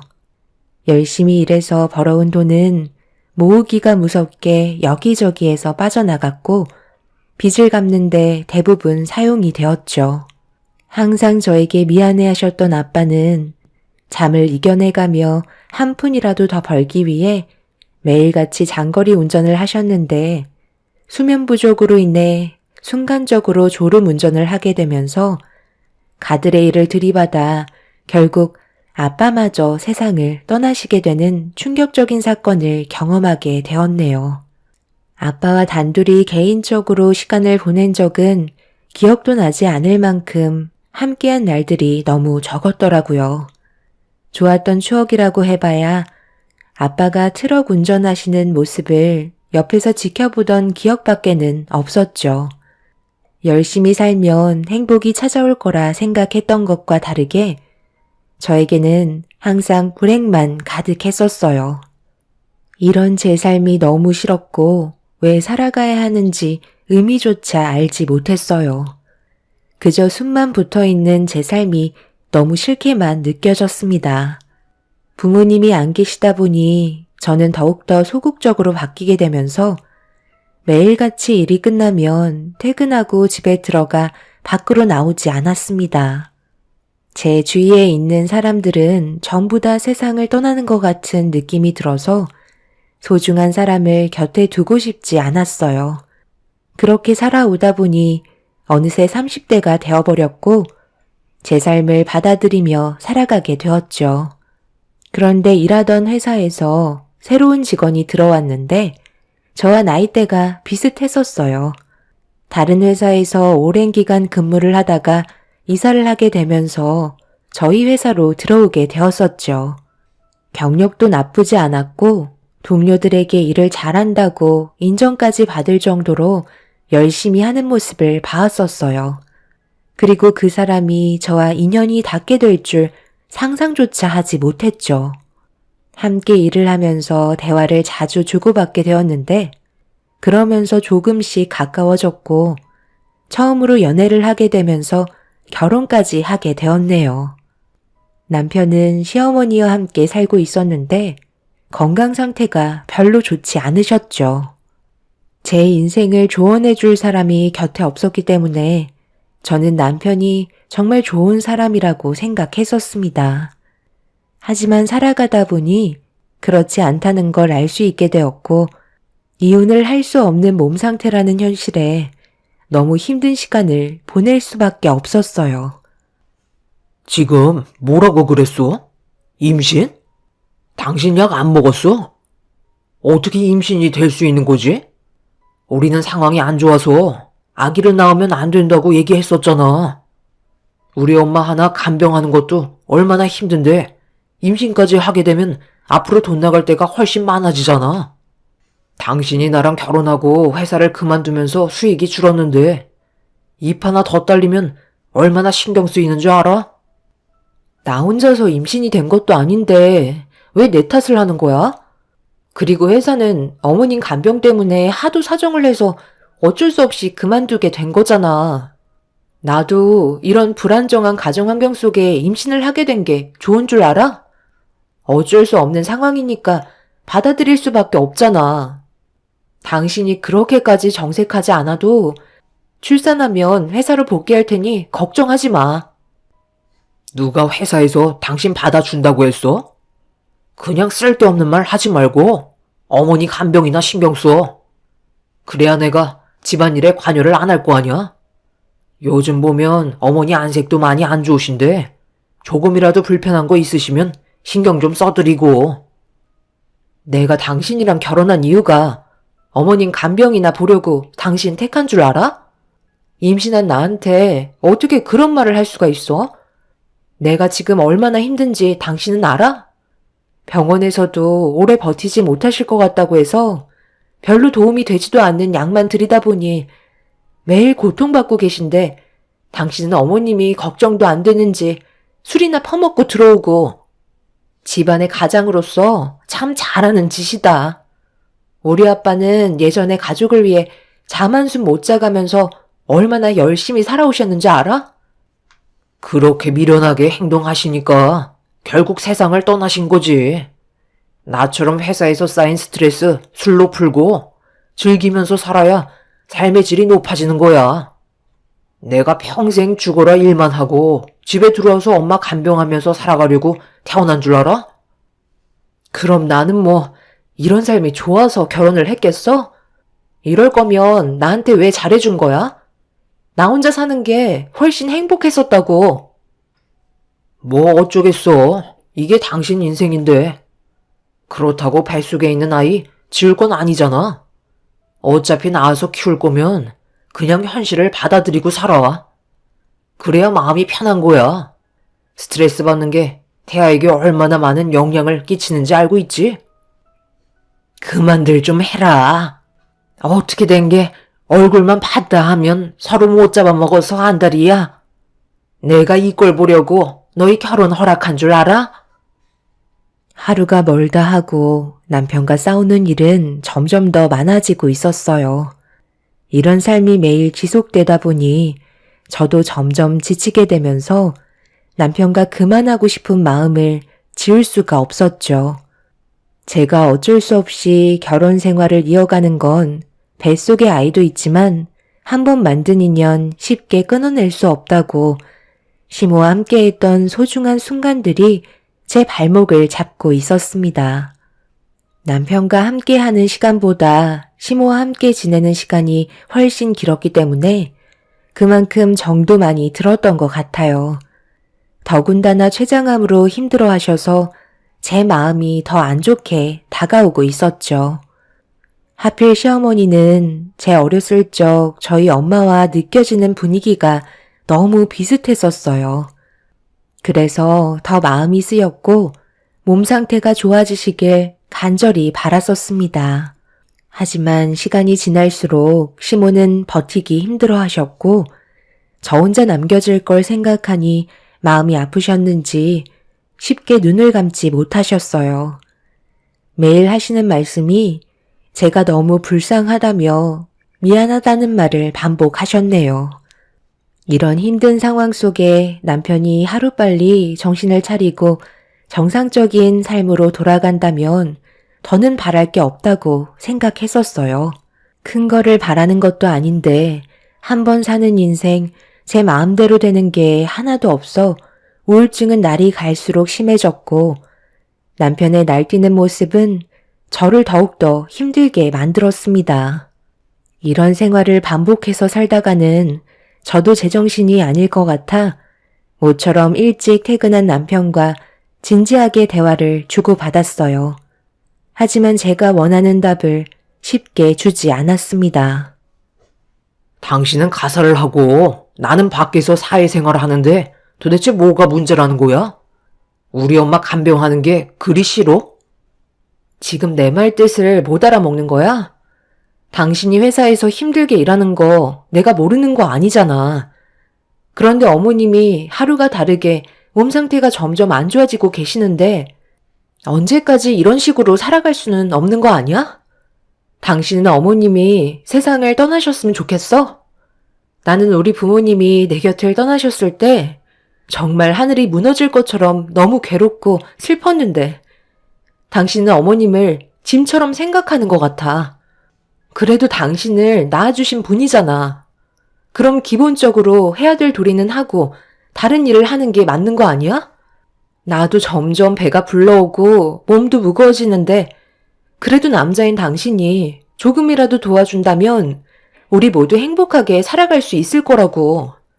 내 뱃속에 있는 우리 아이한테도 앞으로 좋은 아빠 엄마가 되어야 할 텐데 언제까지 불평만 늘어놓고 살 수는 없잖아. 내가 이렇게까지 부탁하는 건 정말 너무 힘들어서 그래. 도와줄 수 있는 거지? 생각 좀 해볼게. 솔직히 나 당신이랑 결혼하기 전에 정말 많이 힘들었거든. 회사에서 생활하는 게 즐거울 정도였어. 집에만 오면 고통받고 있는 엄마의 모습을 보고 있는데 한숨밖에 안 나오더라고. 그런데 당신이랑 결혼을 하고 나서부터 이제야 숨통이 좀 트였는데 이것까지 양보하라는 건 너무한 거 아니야? 조금만 더 고생해줘. 의사가 그랬잖아. 길어야 몇 달이라고. 약으로 버티는 것도 한계가 있다는데 목숨줄 부여잡아 봤자야. 시간이 다 해결해 주니까 그때 돼서 여행도 좀 가고 우리끼리 좋은 시간 보내면 되잖아. 뱃속의 아이도 신경 써서 키우면 되는 거니 몇 달만 더 참아봐. 당신 지금 그게 말이라고 하는 거야? 그러니까 어머님이 하루라도 빨리 세상을 떠나셨으면 좋겠다는 거네? 누구 때문에 당신이 이 세상에서 살아 숨쉬고 있는 건데 조금의 감정도 없이 그런 막말을 아무렇지도 않게 뱉는 거야? 이런 사람이었다는 걸 미리 알았다면 나는 당신이랑 결혼도 하지 않았을 거야. 앞으로 투명 인간 취급하면서 살 테니까 모든 건 혼자서 알아서 해. 당신이랑 엮여있는 모든 것들 하나도 도와주지 않을 거니까. 내가 그동안 살면서 알았던 사람들 중에 남편이라는 당신이 이 세상에서 제일 모진 사람 같아. 차라리 이렇게 살 바엔 그냥 이혼하고 각자의 삶으로 돌아가는 게 훨씬 낫겠어. 남편은 제 말이 듣고 싶지 않다는 듯 자리에서 일어나더니 그날도 어김없이 술 약속이 있다며 사태의 심각성을 인지 못하고 밖으로 나가 버렸어요. 저는 그날 정말 많은 눈물을 쏟고 말았습니다. 화가 나기도 했지만 뱃속에 있는 아이한테 저런 사람을 아빠라고 소개해주고 싶지 않았어요. 남편과 대화하는 걸 전부 다 듣고 계셨던 시모도 남편의 말들이 충격으로 다가왔는지 숨죽이며 흐느끼고 계셨습니다. 그렇게 자포자기한 상태로 제 할 일을 묵묵히 해가며 남편과는 남남인 것처럼 집에서도 서로 아는 체 하지 않고 지내왔었어요. 시모의 건강 상태는 더욱더 악화가 되어갔고 힘겹게 버티시다가 결국 손주가 태어나는 것도 못 보신 채 세상을 떠나시고 마셨네요. 떨리는 손으로 남편에게 전화를 했고 남편은 제 말이 끝나기가 무섭게 집으로 들어오더니 눈물 한 방울도 흘리지 않은 채 저에게 그동안 수고했다는 말을 꺼내고 있었어요. 당신 어머님이 세상을 떠나셨는데 어떻게 눈물 한 방울 흘리지 않아? 지금 나보고 수고했다는 말이 나와? 그럼 내가 뭐라고 그래? 그동안 우리 엄마 간병한 거에 대해 수고했다고 얘기한 것 뿐이잖아.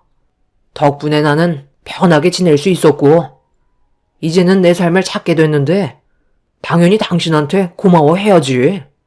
임신하고도 10달 내내 간병하는 게 쉬운 건 아니잖아. 그래서 이제 당신한테도 자유를 줄 생각인데 괜찮지? 나한테 입이 닳도록 얘기했던 거 이제 들어주려고. 나도 진지하게 생각해봤는데 이혼하자고 얘기했던 거 들어줄게. 나도 당신이랑 사는 게 좋은 것만은 아니었어. 간병해줄 사람이 필요했던 것 뿐이니까. 당신을 이용한 건 맞는데 그래도 사랑이 있으니까 결혼을 한 거지. 내가 아무하고나 살림을 차리겠어? 그동안 내가 당신한테 힘들게 한 게 있으면 이제 그만 털어버리고 새 삶을 살았으면 좋겠어. 한 번뿐인 인생은 소중한 거잖아. 나도 자유라는 걸 느껴보고 싶다. 아이가 태어나도 너무 걱정하지 마. 양육비는 지원해줄게. 나한테 자유가 찾아왔는데 그 정도도 못해주겠어? 그래서 내가 임신은 절대 안 된다고 했던 건데 당신만 힘들어지게 생겼잖아. 어머님이 세상을 떠나시니까 이제야 본색을 드러내는 거야? 이혼을 하자고? 지금까지 힘들게 어머님 간병한 나를 폐기 처리하겠다는 거네? 왜? 뱃속에 있는 아이가 당신의 인생길을 가로막을 것 같니? 또다시 발목을 잡힐까봐 그게 두려워서 이혼을 하자는 거야? 혼자서 살아가는 게 얼마나 외로운지 당신은 안 살아봤으니까 모르는 거야. 나는 한평생 그렇게 살아왔기 때문에 너무나 잘 알거든? 원하는 대로 한번 살아봐. 시간이 지나고 분명 뼈저리게 후회할 날이 올 거야. 남편은 더 이상 제가 필요 없다며 그 자리에서 이혼 서류를 내밀었어요. 기다렸다는 듯이 모든 걸 준비한 상태였습니다. 저도 더 이상의 미련은 남아있지 않아 서류에 서명을 하게 되었고 시모의 장례를 진행하게 되었네요. 남편은 장례식이 끝나자마자 서둘러 자신의 새로운 삶을 살아가길 바랐습니다. 남편과 이혼을 하고 남겨진 건 뱃속에 있는 아이밖에 없었고 순식간에 너무 많은 사건들이 저를 힘들게 했는지 진통이 시작되면서 고통스러워지자 서둘러 산부인과를 찾아가게 되었어요. 그렇게 혼자서 이를 악물고 출산을 하게 되었고 그동안 뱃속에서 고생 많았을 아들을 품에 안아볼 수 있었습니다. 남편과 이혼을 할 때 받았던 위자료와 그동안 제가 살면서 모았던 돈들로 다른 지역에서 새로운 삶을 시작하게 되었어요. 정말 개차반 같았던 남편이 제 옆에서 속을 썩이는 것보다 차라리 아이와 단둘이 살아가는 게 훨씬 더 행복할 것 같았습니다. 그렇게 시작된 또 다른 삶은 저에게 많은 변화를 주었고 제 아들에게는 저와 같은 아픔을 물려주지 않기 위해 열심히 살아갔습니다. 그런데 연락 한 통 없었던 남편이 어느 날 저에게 전화가 왔더라고요. 당연히 받지 않았는데 문자를 남겼길래 확인을 해보는 순간 너무 놀라 핸드폰을 떨어뜨리고 말았습니다. 전송된 사진 한 장과 남편이 아닌 다른 사람이 남편의 핸드폰으로 저에게 보낸 문자였어요. 어쩔 수 없이 남편의 핸드폰으로 전화를 하게 되었고 의문의 여자가 알려주는 위치로 가서 직접 확인해 볼 수밖에 없었습니다. 그렇게 도착한 곳은 어느 아파트 건물이었는데 택시에서 내린 저를 보며 누군가 다가왔고 그 사람을 뒤따라 건물 안으로 들어갔어요. 딱 봐도 비싸 보이는 아파트였는데 엘리베이터는 30층에서 멈추었고 안내를 받아 문 앞에 서니 누군가 문을 열어주었습니다. 저와 처음으로 마주하게 된 한 여자는 표정이 상당히 불편해 보이는 상태였어요. 저와 나이대가 비슷해 보이는 여자는 저를 안내해 방문을 여는 순간 남편이 호흡기를 달고 있었습니다.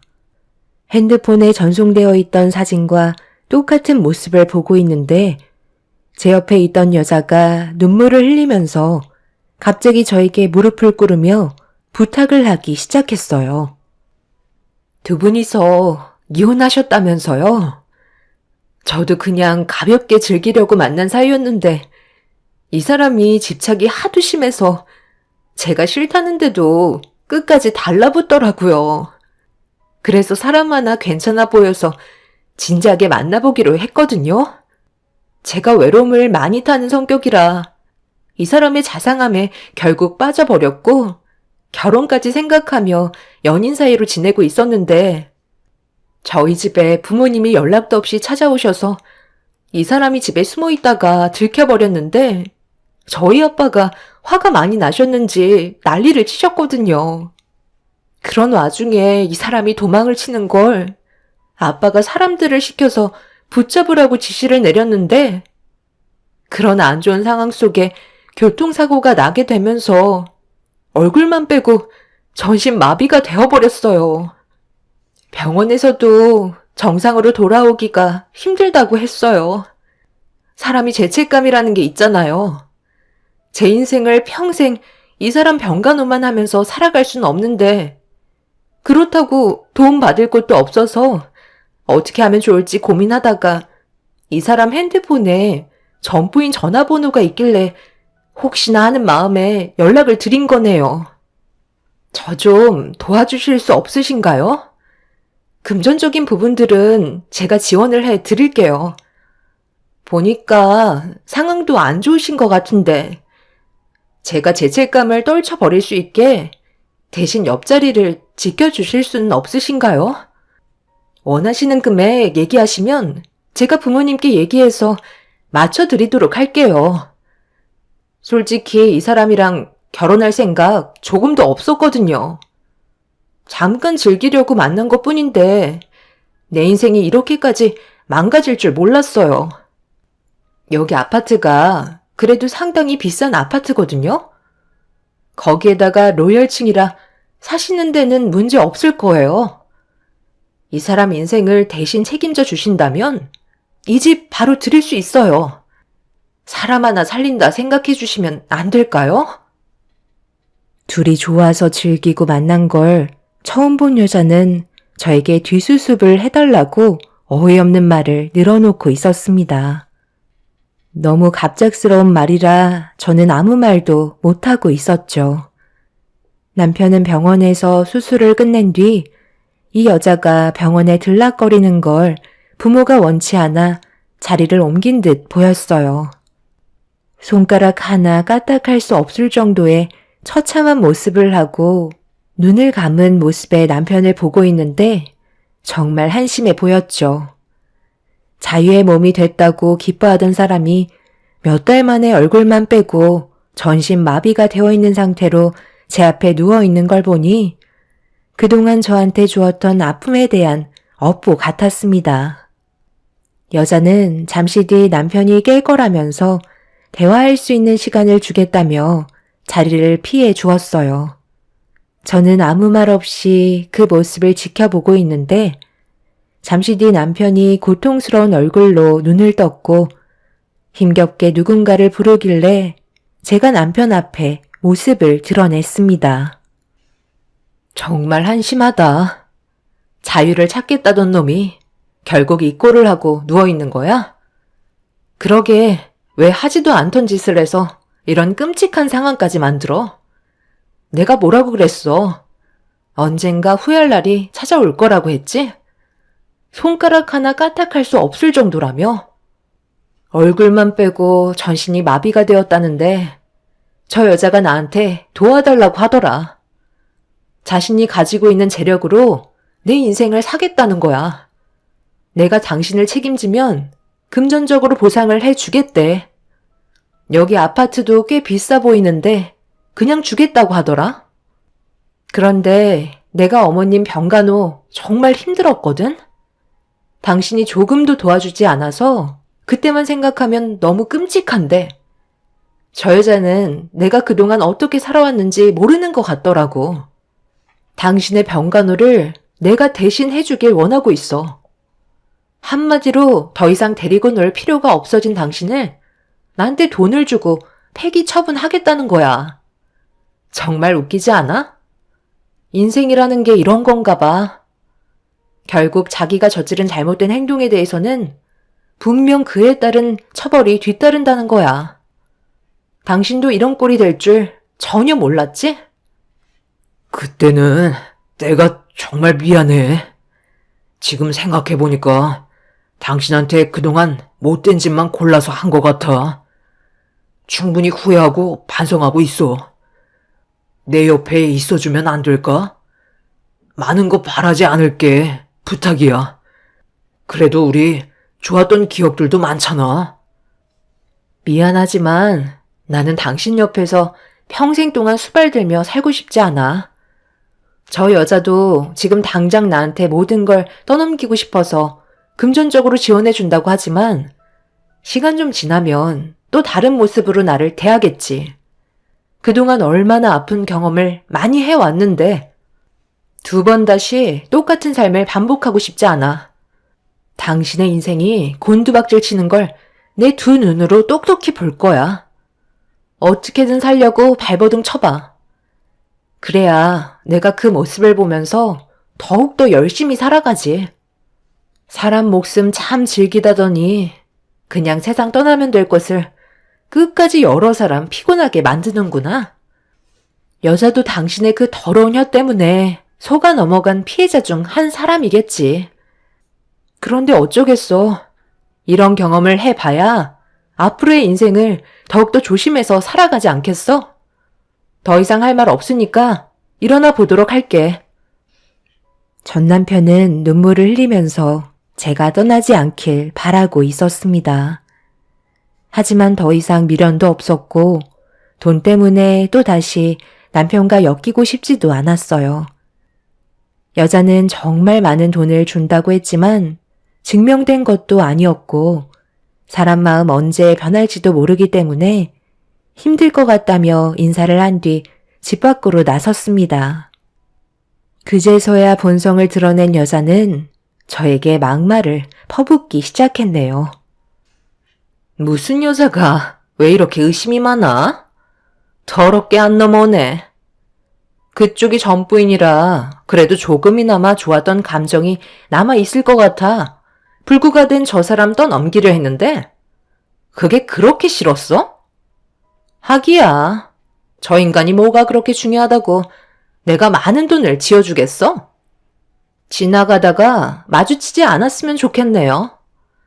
다시 한번 얼굴 마주하게 되면 그땐 나도 그쪽을 어떻게 할지 장담할 수 없거든요. 보는 눈만 없었어도 저 옆에 똑같이 누워있게 만들 수도 있다고. 세상이 그쪽이 원하는 대로 마음처럼 되는 줄 아세요? 돈이면 다 되는 줄 아는 당신이 잘못된 거죠. 원래 부유하게 자란 사람들은 전부 다 돈으로 해결하려 하나요? 어떻게 할지 모른다고요? 한번 해보세요. 그런다고 내가 눈 하나 깜빡할 줄 알아요? 여자는 화가 머리끝까지 올라왔는지 가만두지 않겠다며 난리를 쳤지만 갑자기 들어온 여자의 부모님을 보고 화들짝 놀라면서 더 이상 아무 말도 하지 못했습니다. 저를 뚫어지게 쳐다보신 두 분은 아무 말도 하지 않으셨고 저는 급하게 아파트에서 빠져나와 집으로 돌아왔네요. 하마터면 제 인생까지 말아먹을 수 있었던 순간이라 온몸이 떨려왔어요. 분명 남편은 오래가지 못해 세상을 떠날지도 모르겠네요. 돈 많은 사람들이야 그런 거 하나쯤은 아무것도 아니겠죠. 저는 그날 이후로 핸드폰 번호도 바꾸고 혹시 몰라 다른 곳으로 다시 이사를 하게 되었습니다. 제 아이를 지키기 위해 선택해야 될 일이었죠.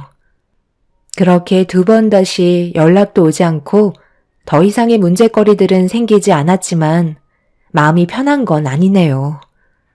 그래도 어쩌겠어요. 제가 전 남편을 도와줄 마음이 전혀 없었고 배신감이 너무나도 컸기 때문에 전신마비가 되어 있는 모습을 봐도 전혀 동요되지 않았습니다. 그 사람이 살아있는 동안 저와 돌아가신 시모에게 했던 행동들에 대해 충분히 뉘우치며 뼈저리게 후회했으면 좋겠어요. 제가 원하는 건 그거 하나네요. 앞으로 제 아이와 함께할 남은 인생은 꽃길만 펼쳐졌으면 좋겠어요. 여러분들의 삶에도 언제나 축복이 함께하길 기원드리겠습니다. 감사합니다.